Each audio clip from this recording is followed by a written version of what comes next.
Hey, it's Brian with the Midnight Mechanic. One of the general maintenance items you're gonna have to do on your car at some point is the brakes. Now on our Traverse here, the rear brakes are squealing. It has four-wheel disc brakes. So on the rear here, we're gonna go ahead and replace the pads and the rotors at the same time, and we're gonna show you how easy it is. Here's the stuff you're gonna need to do the job. First thing, 21mm socket. We're gonna use it on the impact. This will get your wheels off. Next thing you're gonna need, 21mm socket. This is to remove the bolt from the caliper bracket. That's going to be hard to get off. So we're going to go ahead and use our breaker bar to go ahead and break it loose. Once we have it broken loose, move over to the ratchet, makes it easier to get off. Once that's off, you need to go ahead and get the rotor off. You'll see us use this T30 Torx bit. That's going to get the bolt that holds the rotor solidly on there. Now you might not be able to get it off because it's got a little bit of rust on the hub. This, put it on there, get it greased up, hit it a few times with the rubber mallet. If it doesn't come off that way, hit it with the mini sledge. Other thing, once you need to get the piston put in, you'll see us use this, a C-clamp.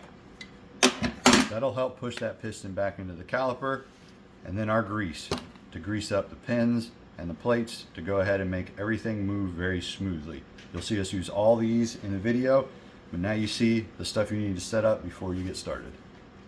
Obviously, the first thing you're going to need to do is take the tire off. We went ahead and jacked up the back of the car, and we're going to do one side at a time. Leave the other tire on the ground, makes it a little bit safer.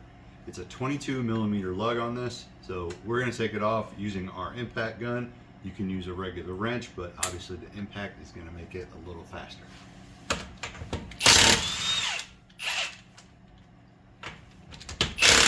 When you have your lug nuts off, you obviously don't want to lose them. Go ahead and put them to the side where you're not going to kick them across the floor, somewhere safe, close to where you roll the tire. That way it'll keep them safe. You won't have to worry about losing them or having to go to the store and buy more when you can't find it.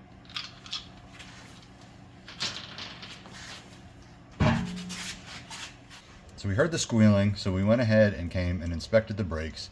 As you can see, that little tab there is a squealer. It tells you when your brakes are getting low, so you're not digging into your rotors and making it unsafe. If you hear it squealing, go ahead and replace your brakes so you don't cause yourself any safety problems. On the back side of your brake caliper, there's two 21mm bolts. There's one up here, and there's one kind of down there on the bottom. Now these are very difficult to get off sometimes because as the brakes heat up and cool, it just gets very tight. We're going to take this out using a 1/2" drive socket and ratchet. These bolts we just showed you are on there extremely tight, so it's really hard to get them off sometimes. We're going to use our long breaker bar with an impact socket on the end. That way we should be able to turn it off.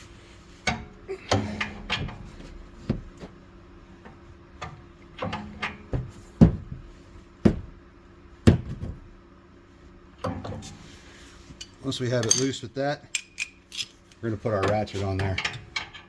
Make it a little easier for us.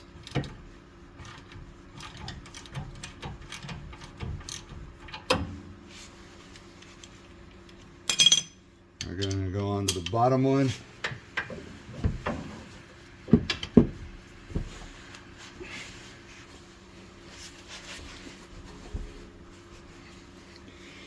I'm actually going to step on this. Break it loose.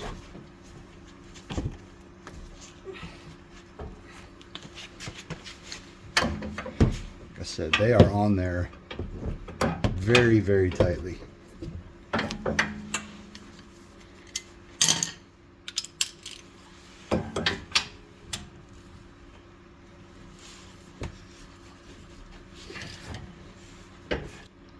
There it is. It has a little Loctite on it too, so that makes it even more difficult to get it out.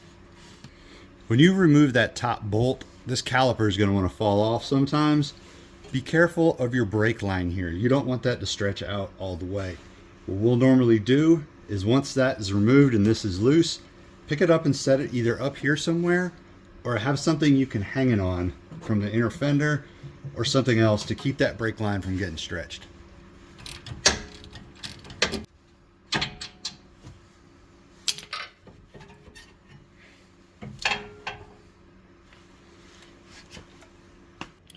caliper tucked up out of the way, we're going to go ahead and remove the brake rotor. Now, make sure you have your parking brake released because it works based on the back of this rotor, as you'll see when we take it out. First thing you do is go ahead and remove this Torx bit. It's a T30 Torx bit. You can just use a normal one, but we have our impact that we're going to use for it. And once we have that out of the way, you can just slide it right off.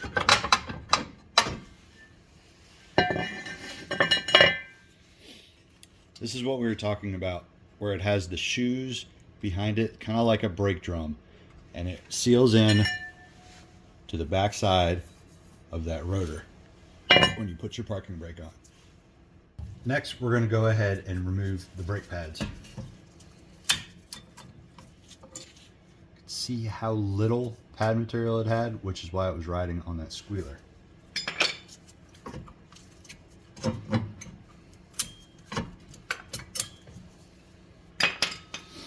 We need to push this piston all the way back in. As these brake pads wear down, the piston stays out further because it needs to keep the pads closer to the rotor.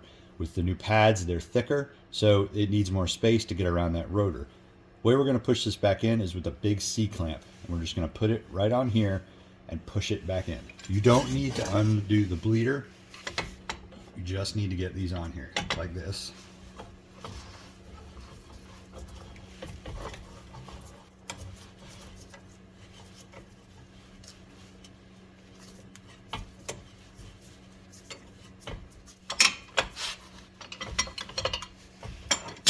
If you notice, we just use the old brake pad. That way it creates a flush surface that goes all the way across.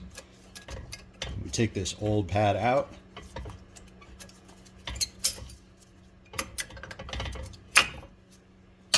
You see the piston is pushed all the way flush back into the caliper. One of the things I'm going to do now is I'm going to remove this brake bracket from the brake caliper. That way I can grease up the pins, and it'll also make getting the metal clips on easier. These have a little collar here that snaps onto the bracket. So you can pop that off. Careful you don't tear it. And then you can remove the bracket. With it removed, we can take these metal clips off and replace them with the new ones that came with our kit. You can see how they go on here. Makes perfect sense, really. Make sure they sit flush, and that way you can easily get those brake calipers in. We're going to go ahead and install the new rotor now that the caliper is all prepped. This little hole is for that little Torx screw we took out, and it lines up with this hole here on the rotor. There's two holes. This one will have a rubber cap on it that you'll swap out from the old rotor, but right here, this little chamfered edge is the one for that Torx.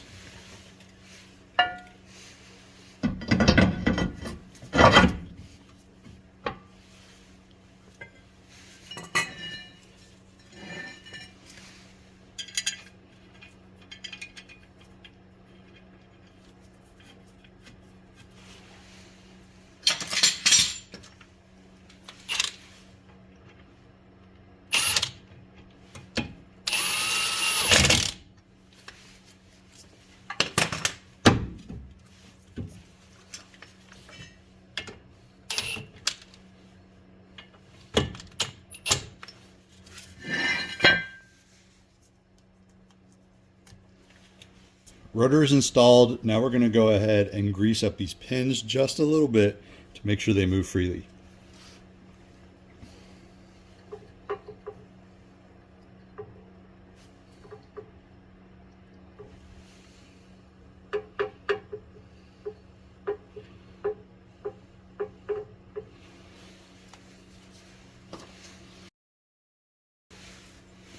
Once that's done, we can go ahead and reinstall the caliper bracket on the pins. Slide it all the way back and put those rubber boots back on.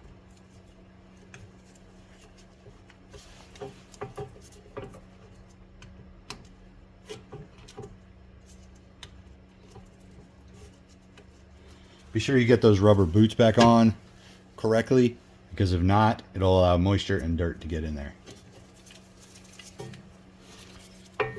Our calipers are now ready to have the new pads installed in them.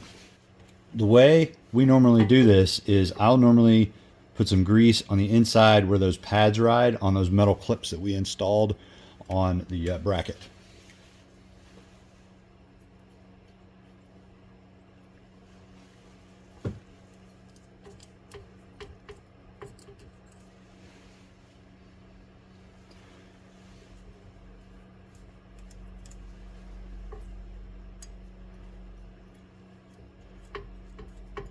And not only will that help you install it, it'll help them move more freely. With that, we'll go ahead and put these on. I've found it easiest to install one end in.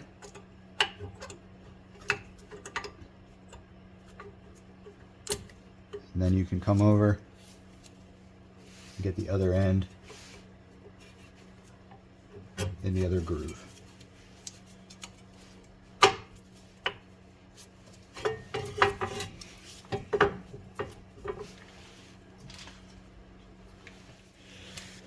Now that you have the pads in, make sure you have this not twisted up. You can fit it over the rotor.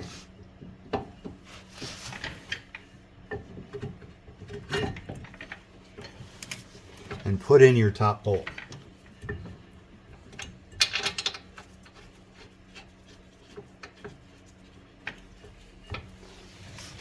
This will allow you to be able to put this back bolt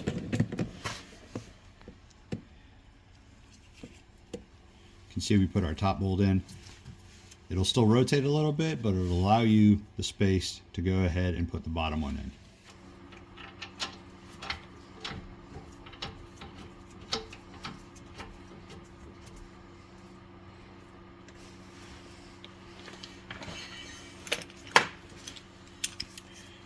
Now that it's all bolted up, go ahead and reinstall those bolts.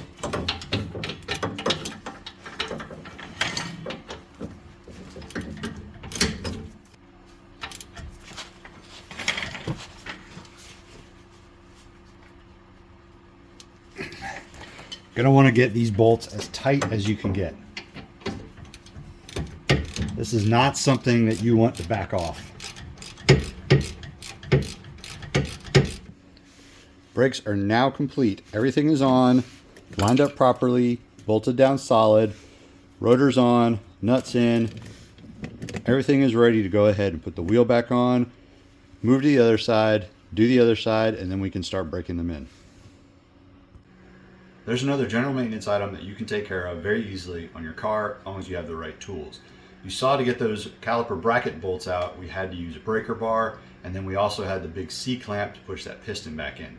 You can buy little tools that'll help push that back in. We just use a C-clamp because they're so versatile around the shop that they come in really handy, and it's good to have in our toolbox. If you have anything else you'd like to learn about, any other tools you'd like to see, post down below in the comments. Don't forget to follow us on Instagram and Facebook at The Midnight Mech, TikTok at The Midnight Mechanic, and check our other page out, Third Pedal Engineering. I'll see you guys next time.